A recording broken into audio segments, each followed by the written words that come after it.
പശുക്കുട്ടി ഉണ്ടാ? ഹായ്.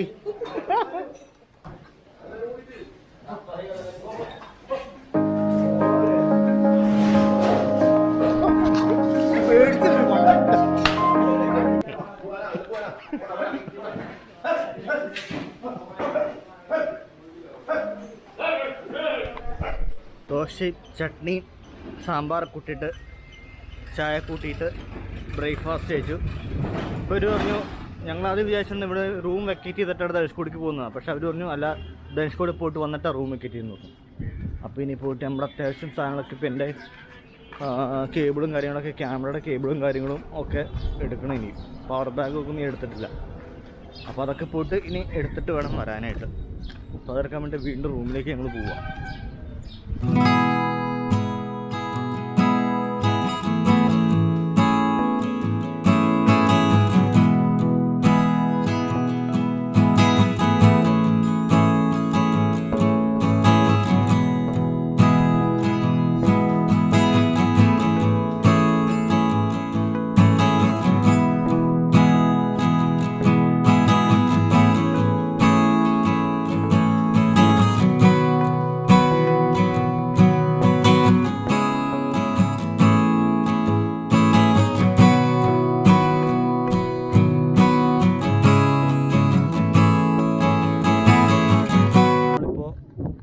അവിടെ നിന്ന് ഇറങ്ങി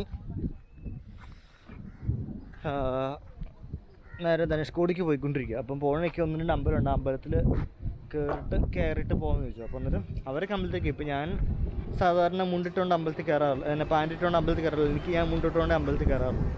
അപ്പോൾ അതുകൊണ്ട് ഞാൻ പിന്നെ ഇത് രാവിലെ പെട്ടെന്ന് വന്ന പ്ലാൻ. അപ്പോൾ അതുകൊണ്ട് നേരം ഞാൻ ബിന്നർബിനൊക്കെ ഇട്ടുള്ളതുകൊണ്ട് പിന്നെ അതൊക്കെ ഒരാളുടെ മെനക്കുകൊണ്ട് ഞാൻ പിന്നെ വേണ്ടാന്ന് വെച്ചു. അപ്പോൾ അവരിപ്പം അമ്പലത്തിലേക്ക് അകത്തേക്ക് പോയിക്കുന്നു. പോയിട്ട് തിരിച്ചു വരുമ്പോഴത്തേക്കും ഒരുമിച്ച് പോകും. ഇതാ ഈ വണ്ടികളൊക്കെ ആയിട്ടാണ് നമ്മൾ വന്നേക്കുന്നത്. ഈ 2 വണ്ടികളൊക്കെ ആയിട്ടാണ് നമ്മൾ വന്നേക്കുന്നത്.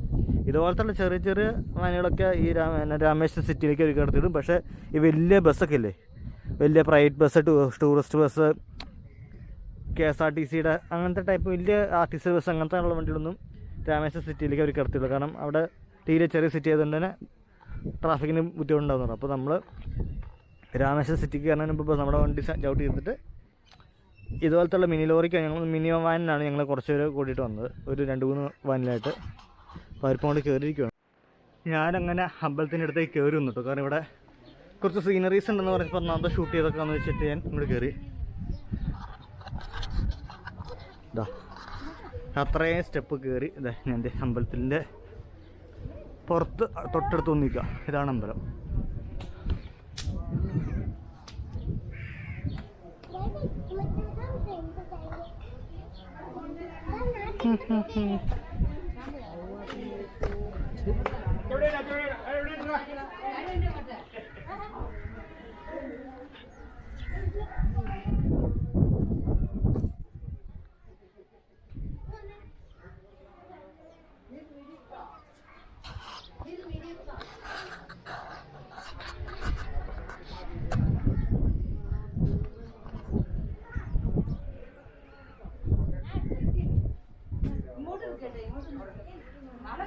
സെൽഫി പോയി വാ.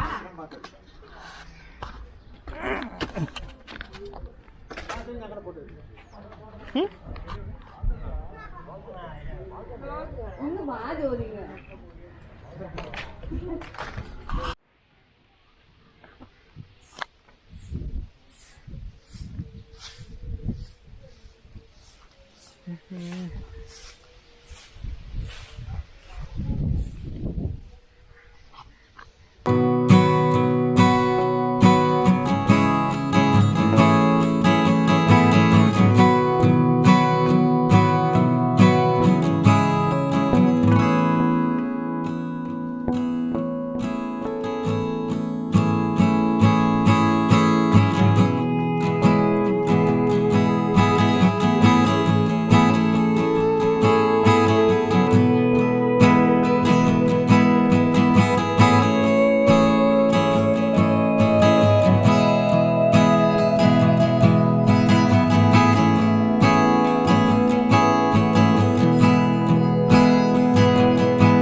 നമ്മുടെ ധനുഷ്കോടി എത്തി. ഇവിടെ ധനുഷ്കോടി നമ്മുടെ ചുറ്റിലും ബീച്ചാണുള്ളത്. അപ്പോൾ അന്നേരം അവിടെ നമ്മൾ എത്തി കേട്ടോ. അപ്പോൾ ഈ ധനുഷ്കോടിയെ പറ്റിയുള്ള ചരിത്രം പറയുന്നതെന്ന് വെച്ച് കഴിഞ്ഞാൽ, ധനുഷ്കോടി എന്ന് പറയുമ്പോൾ പണ്ട് ഏകദേശം ഒരു 1960 ആ കാലഘട്ടത്തിലൊക്കെ ധനുഷ്കോടി എന്ന് പറഞ്ഞൊരു രാമേശ്വരം പോലെ തന്നെ ഒരു സിറ്റി ആയിരുന്നു എന്നാണ് പറഞ്ഞത്. റെയിൽവേ സ്റ്റേഷനും പള്ളിയോടൊക്കെ ഉള്ള സിറ്റി ആയിരുന്നു എന്നാണ് പറയപ്പെടുന്നത്. പക്ഷേ ആ സമയത്ത് എന്തോ ഈ സുനാമി പോലത്തെ എന്തോ ഒരു പ്രകൃതി ദുരന്തം വന്ന സമയത്ത് എന്തോ ഒരു പ്രകൃതി ദുരന്തം വന്നു. ഏകദേശം ഒരു 1960 കാലഘട്ടത്തിൽ എന്തോ ഒരു പ്രകൃതി ദുരന്തം വന്നു. ആ സമയത്ത് മൊത്തം നശിച്ചു പോയതാണെന്നാണ് പറഞ്ഞത്. മൊത്തം ഇപ്പോൾ അവിടെ വരുന്നൊക്കെ ഞങ്ങൾ ഈ പള്ളിയുടെയും പിന്നെ റെയിൽവേ സ്റ്റേഷനൊക്കെ അവശിഷ്ടങ്ങൾ അവിടെ കണ്ടായിരുന്നു. ഇപ്പോൾ ആ അവശിഷ്ടങ്ങളൊക്കെ അവിടെ തന്നെ ഉണ്ട്. അപ്പോൾ തിരിച്ചു പോകുമ്പം മാക്സിമം കാണിക്കാൻ ശ്രമിക്കാം കേട്ടോ, പറ്റുമെങ്കിലേ. അപ്പോൾ നമ്മളിപ്പോൾ അവിടെ ധനുഷ്കോടി കറക്റ്റ് ആ മൂലയിലേക്ക് പോയിക്കൊണ്ട്, ഇങ്ങോട്ടൊക്കെ ഭയങ്കര തിരക്കതുകൊണ്ട് വണ്ടി ഇങ്ങോട്ട് കയറ്റാൻ പറ്റിയില്ല. ഞങ്ങളത് ഇങ്ങോട്ട് പോയിക്കൊണ്ടിരിക്കുക.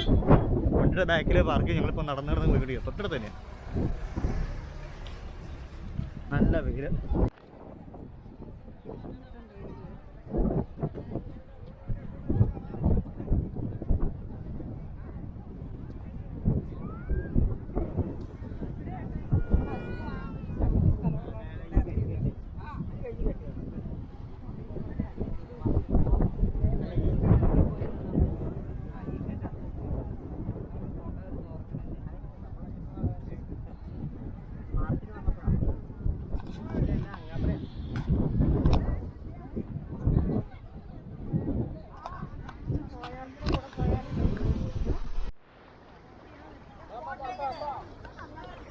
ചെറിയ ചെറിയ മീനുകളൊക്കെ നോക്കി.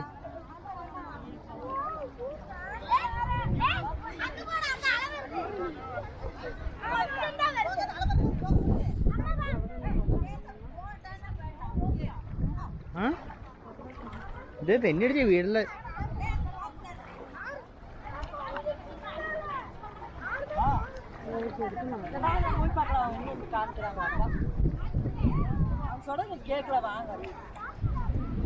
ഇങ്ങോട്ട് വാ.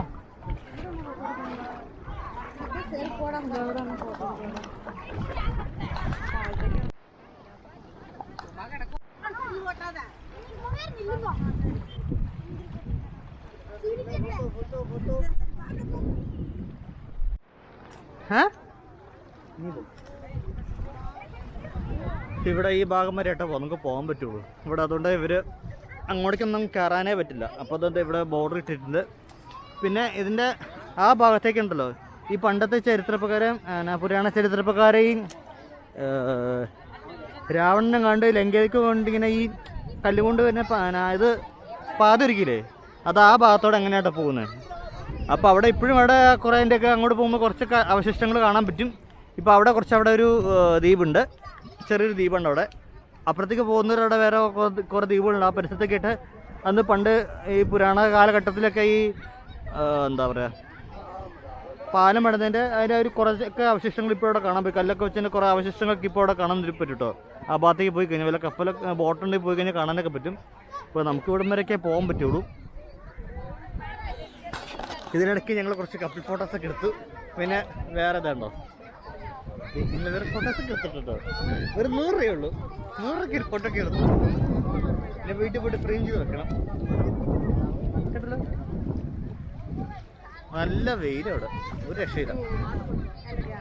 അപ്പോൾ ഇതാ ഞാൻ ആദ്യം പറഞ്ഞ പള്ളി കേട്ടോ. മറ്റേ 1960 സമയത്ത് വലിയ ഭൂമി ദുരന്തം വന്ന സമയത്ത് പൊളിഞ്ഞു പോയ പള്ളിയില്ലേ, അതിൻ്റെ അവശിഷ്ടമാണ് കേട്ടോ. ഇപ്പോൾ നിലവിലുള്ള അവശിഷ്ടങ്ങളാണിത്.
തക്കാളി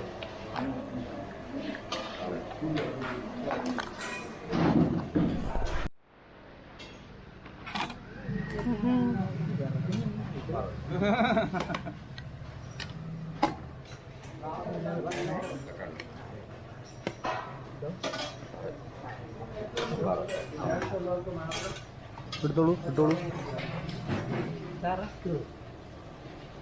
ഓരോട്ടോളൂ ക്യാബേജ് വരെ കേട്ടോ അച്ചാർ ഞാൻ കൂട്ടില്ല ചേട്ടന് പപ്പ എടുത്തിട്ടോ താങ്ക് യു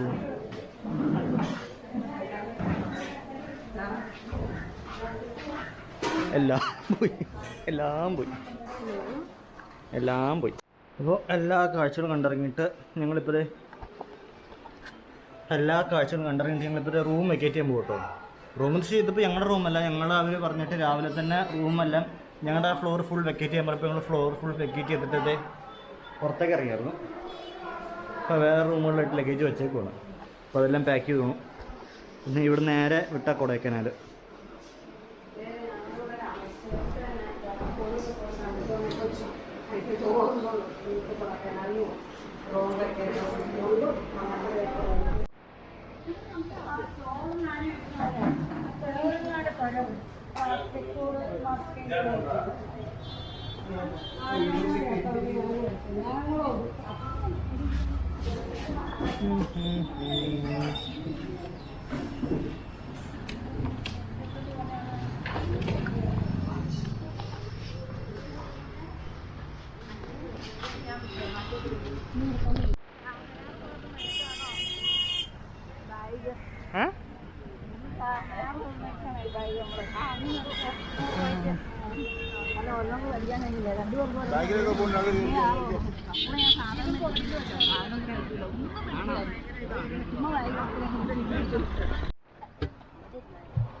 ഞങ്ങൾ അടുത്ത കൊടൈക്കനാലിന് പോവാണ്.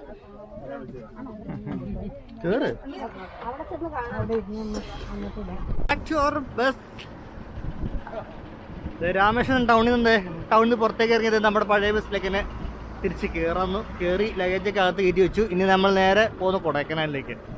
എന്നാൽ ഒരു 5-6 മണിക്കൂർ ഏറ്റവും കുറഞ്ഞ് എടുക്കൂലേ?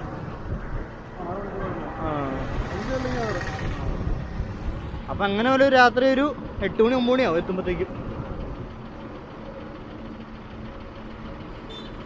ഏകദേശം ആ സമയമൊക്കെ എത്തും. എല്ലാവരും ലഗേജൊക്കെ കയറ്റി വെച്ച് സെറ്റായിട്ടിരിക്കണം.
നമ്മളിത് വീണ്ടും പമ്മൻപാലത്തെത്തിട്ടോ.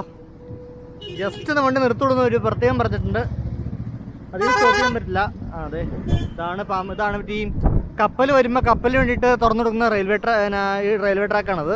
ഇതാണ് പഴയ അപകടം പറ്റിയ പഴയ റെയിൽവേ ട്രാക്ക്. ഈ ചെറുത് താഴെ കാണുന്നത് അത് പുതിയതായിട്ട് പണിത റെയിൽവേ ട്രാക്ക്. ആ റെയിൽവേ ട്രാക്കാണ് ഈ കപ്പൽ പാസ് ചെയ്യുന്ന സമയത്ത് തുറന്നു കൊടുക്കുന്നത്. അതിൽ നേരെ നിൽക്കാൻ പറ്റില്ല ഇവിടെ.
തിരുപ്പച്ചത്തി ടോൾ പ്ലാസ. തിരുപ്പച്ചത്തി അതേതായിരിക്കും അവസാനം?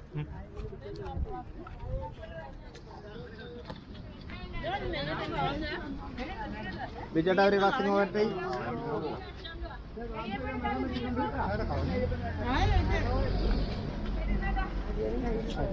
ഒരു നെയ്യപ്പം കൈ കുടിക്കാനുള്ള ആരോഗ്യം തന്നെ ഇല്ലേ?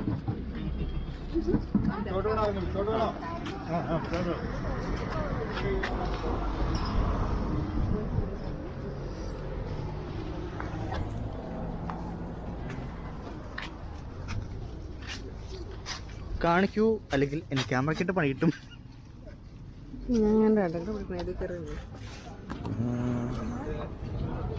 തിരുപ്പച്ചത്തി ടോൾ പ്ലാസ. ഇവിടുന്ന് മധുരയ്ക്ക് കുറെ ദൂരം ഉണ്ടെന്ന് തോന്നുന്നു.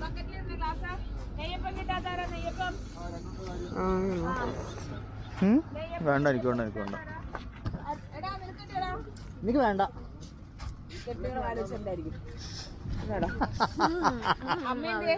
ധരിക്കും ധരിക്കും. അത് പിന്നെ ആര് പറഞ്ഞാലും മാറില്ല.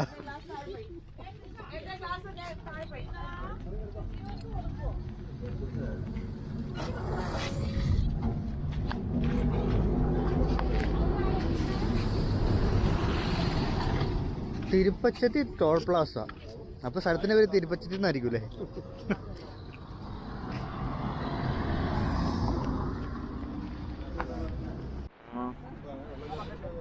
തിരുപ്പച്ചത്തി ടോൾ പ്ലാസയിൽ എത്തി.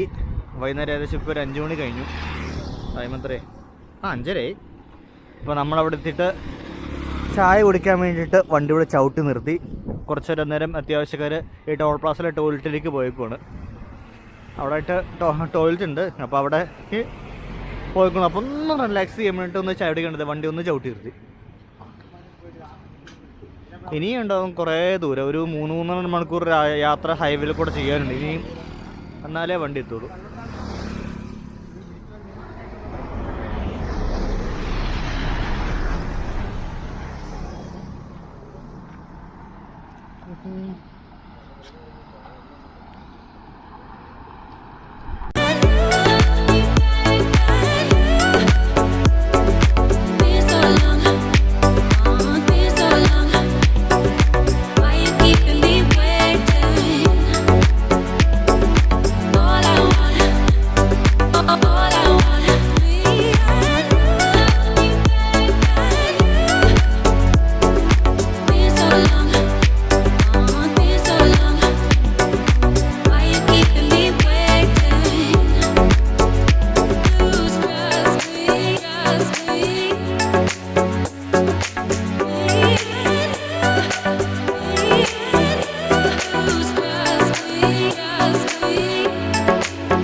നമ്മളപ്പോൾ അങ്ങനെ യാത്ര ചെയ്തിട്ട് നിലാക്കോട്ടൈ എന്ന് പറയുന്ന സ്ഥലത്തെത്തി കേട്ടോ. അവിടെ ഇപ്പോൾ നിലവിൽ ഇപ്പോൾ റോഡ് സൈഡിൽ വണ്ടി നിർത്തിയിട്ടുണ്ട്. ലാസ്റ്റത്തേക്കുള്ള ഡിന്നർ കഴിക്കാൻ വേണ്ടി. ഡിന്നർ എന്ന് പറയുമ്പം കഴിക്കുക എന്ന് പറഞ്ഞു കഴിഞ്ഞാൽ നമ്മൾ ഉണ്ടാക്കി കഴിക്കണം. അപ്പോൾ അതിന് പ്രിപ്പയർ ചെയ്ത് അവരിപ്പം ഭക്ഷണം അവിടെ പ്രിപ്പയർ ചെയ്യാനുള്ള ശ്രമത്തിലാണ്. അപ്പോൾ ഭക്ഷണം ഉണ്ടാക്കി കഴിച്ചിട്ട് വേണം പോകേണ്ടത്. അപ്പോൾ ഏകദേശം കുറച്ച് സമയം എടുക്കും. അപ്പോൾ അത് കഴിഞ്ഞിട്ട് ഇവിടുന്ന് കൊടൈക്കനാലിലേക്ക് പോകണം. എന്തായാലും രാത്രി ഒരു 12 മണിയാണ് പ്രതീക്ഷ. അതുപോലെ അതുപോലെ പോണതിന് വേറെ കാര്യമുണ്ട്. കൊടൈക്കനാൽ എന്ന് പറഞ്ഞാൽ ഇപ്പം നിലവിൽ പൂർണ്ണമായും പ്ലാസ്റ്റിക് നിരോധിത മേഖല ആയതുകൊണ്ട് തന്നെ നമ്മളവിടെ ചെല്ലുമ്പോഴത്തേക്കും കൊടൈക്കനാലിൽ എത്തുന്നതിന് മുമ്പ് തന്നെ വണ്ടിക്കകത്തുള്ള പ്ലാസ്റ്റിക് സംഭവമൊക്കെ നമ്മൾ വേറെ എന്തെങ്കിലുമൊക്കെ അവിടെ അവിടെ എന്തെങ്കിലും ചെയ്തിട്ട് വേണം പോകാൻ. കാരണം വെച്ച് കഴിഞ്ഞാൽ അവിടെ ചെല്ലുമ്പോഴത്തേക്കും കൊടൈക്കനാലിൽ കയറുന്നതിന് മുമ്പ് അവിടെ പരിശോധന ഉണ്ടാവും. പരിശോധിച്ചിട്ട് പ്ലാസ്റ്റിക് ഉണ്ടെന്നുണ്ടെങ്കിൽ നമുക്ക് നല്ല ഫൈൻ അടിച്ചിട്ടും. അപ്പോൾ നിലപ്പം നിയമം അങ്ങനെയാണ്. കൊടൈക്കനാലിലേക്ക് പ്ലാസ്റ്റിക്കിൻ്റെ ഒരു ഐറ്റം പോലും വണ്ടിക്കകത്തുണ്ടാകാൻ പാടില്ല. കവറൊന്നും വണ്ടിക്കകത്തുണ്ടാകാൻ പാടില്ല. അപ്പോൾ അതിനെല്ലാം നമ്മൾ ഡിസ്പോസ് ചെയ്തിട്ടാണ് നമ്മൾ ഇവിടുന്ന് പോകുന്നത് കേട്ടോ. വണ്ടി നീറ്റ് ആൻഡ് ക്ലീൻ. അപ്പോൾ വഴിയിൽ വെച്ചിട്ട് അതിന് വേണ്ടിയിട്ട് വണ്ടി നിർത്തണം. വണ്ടി നിർത്തിയിട്ട് എല്ലാം പക്ക നീറ്റ് ആൻഡ് ക്ലീൻ ആക്കിയിട്ട് വണ്ടി എടുക്കുള്ളൂ കൊടുക്കണം. എന്നിട്ട് അങ്ങനെ നമ്മൾ പോകുന്നു. അപ്പോൾ അവിടെ എല്ലാവരും ഫുഡ് ഉണ്ടാക്കാനുള്ള തയ്യാറെടുപ്പിലാണ്. അപ്പോൾ വണ്ടി റോഡ് സൈഡിലാണ്ട് വണ്ടി പോകണം ഇങ്ങോട്ട് കുറച്ചങ്ങോട്ട് മാറ്റിയിടും കേട്ടോ. കാരണം സ്പേസ് കുറവായതുകൊണ്ട്. ഇവിടെ തക്കാളി ഇവിടെ അടുത്ത തക്കാളി ഉണ്ടല്ലോ. അപ്പോൾ സവാള അവിടെ പോയി. അവിടെ ചപ്പാത്തി ചോറും. എന്തിനും ഇതിന് സ്വപ്ന ട്രാവൽസ്.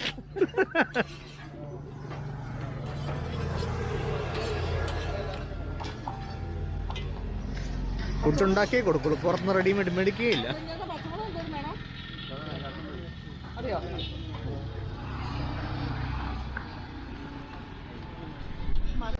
ഫൈനലി അങ്ങനെ നമ്മൾ യാത്ര ചെയ്ത് ഏകദേശം ഒരു സമയത്ത് 12:30 ആയപ്പോഴത്തേക്കും കൊടൈക്കനാലെത്തി. ഇവിടെ കാണുന്ന റോയൽ ഹോട്ടലിലാണ് നമ്മൾ സ്റ്റേ ചെയ്യുന്നത്. അപ്പോൾ അവർ ബുക്കിംഗ് ഒക്കെ ഓൾറെഡി സെറ്റാക്കിയിട്ടുണ്ട്. അപ്പോൾ അത് ഇനിയിപ്പോൾ അവർ അവിടെ റൂമൊക്കെ റെഡിയാക്കാൻ വേണ്ടി അവർ പോയിക്കും. അപ്പോൾ ഞങ്ങളെല്ലാവരും ഇപ്പം ബസ്സിൽ നിന്നായിരുന്നു ഇപ്പോൾ ഇറങ്ങിയിട്ടില്ല. എല്ലാവരും റൂമൊക്കെ സെറ്റാക്കുന്നവർ ആരും പുറത്തേക്കുണ്ട്. ഇപ്പോൾ ഇങ്ങനെ തണുപ്പാണല്ലോ. ഇപ്പോൾ തന്നെ അത്യാവശ്യം നല്ല തണുപ്പുണ്ട്. അപ്പോൾ അതുകൊണ്ട് റൂമൊക്കെ സെറ്റാക്കുന്നവർ ആരും പുറത്തേക്ക് ഇറങ്ങണ്ട. അതുകൊണ്ട് എല്ലാവരും ബസ്സിൽ തന്നെ ഇരിക്കുക. ഇവിടെ ചേച്ചിയൊക്കെ ഇവിടെ ചേച്ചിയൊക്കെ സ്വപ്ന ട്രാവൽസിൻ്റെ ആൾക്കാരൊക്കെ ഇപ്പോൾ അകത്തേക്ക് പോയിക്കുകയാണ് റൂമൊക്കെ സെറ്റാക്കാനുണ്ട്. നല്ല ടൈം എടുത്ത് ഉടൻ വരെ കയറി വരാനായിട്ട് കേട്ടോ. ഇപ്പം നാളെ രാവിലെ ഇവർ വേറൊരു വണ്ടി അറേഞ്ച് ചെയ്തിട്ട് വേറെ വണ്ടിയിലാണ് കൊടൈക്കനാലിൽ ഇറങ്ങുന്നതെന്ന് പറഞ്ഞിട്ട് ഉച്ചയ്ക്ക് തീർത്തിട്ട് ഉച്ചയ്ക്ക് നേരെ ഇവിടുന്ന് പളനിക്ക് പോകും. പിന്നെ പളനിയിൽ രാത്രി തൊഴുത്തിട്ട് ഇറങ്ങിയ ശേഷം പളനിയിൽ തിരിച്ച് നേരെ നാട്ടിലേക്ക് പോകുമെന്ന് പറഞ്ഞു. ഇതാണ് നമ്മൾ താമസിക്കുന്ന റൂം നമ്പർ 205 ഗോകുലം കോട്ടേജ്. ശരിക്കും പറഞ്ഞാൽ ഞാൻ ആദ്യം കാണിച്ചിരുന്ന റൂമിലല്ല കേട്ടോ നമ്മളിപ്പോൾ ഇരിക്കുന്നത്. നമ്മളിപ്പോൾ വേറെ ബിൽഡിങ്ങിലേക്ക് മാറി. കാരണം അവിടെ ഓൾറെഡി ഞാൻ ആദ്യം കാണിച്ചിരുന്ന കോട്ടേജിൽ ഓൾറെഡി 2 ബസ് നിറച്ച ആൾക്കാരവിടെ കയറിയിട്ടുണ്ട്. അപ്പം നമ്മളെ ഫുൾ ടീമിനെ അവിടെ ഉൾക്കൊള്ളിക്കാനുള്ള കപ്പാസിറ്റി ഇല്ലാത്തതുകൊണ്ട് കുറച്ച് പേര് അവിടെ, കുറച്ച് പേര് നേരെ ഓപ്പോസിറ്റ് തൊട്ടടുത്തുള്ള വേറെ കോട്ടേജ്, വേറെ ഹോട്ടലിൽ, അങ്ങനെ 2 ഇടത്തായിട്ട് താമസിക്കുന്നു കേട്ടോ. അപ്പോൾ ഞങ്ങളിത് ഇപ്പോൾ വന്നു, കയറി എല്ലാം സെറ്റാക്കിക്കൊണ്ടിരിക്കുന്നു. നാളെ രാവിലെ 8 മണിക്ക് ബ്രേക്ക്ഫാസ്റ്റ് കഴിക്കാണ്ട് റെഡി ചെല്ലുന്ന അവർ പറഞ്ഞേക്കണം. അപ്പോൾ ഇതാണ് നല്ല സൗകര്യങ്ങൾ തന്നെയാണ്. പിന്നെ ഇവിടെ ഹൈ റേഞ്ച് ഏരിയ എഴുതുന്നതുകൊണ്ട് നല്ല തണുപ്പുള്ളതുകൊണ്ടും ഫാനില്ല. ഫാനില്ല.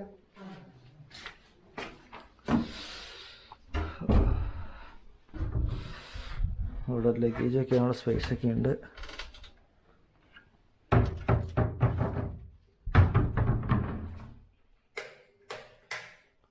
അത്യാവശ്യം കുഴപ്പമില്ലാത്ത ടോയ്ലറ്റ്.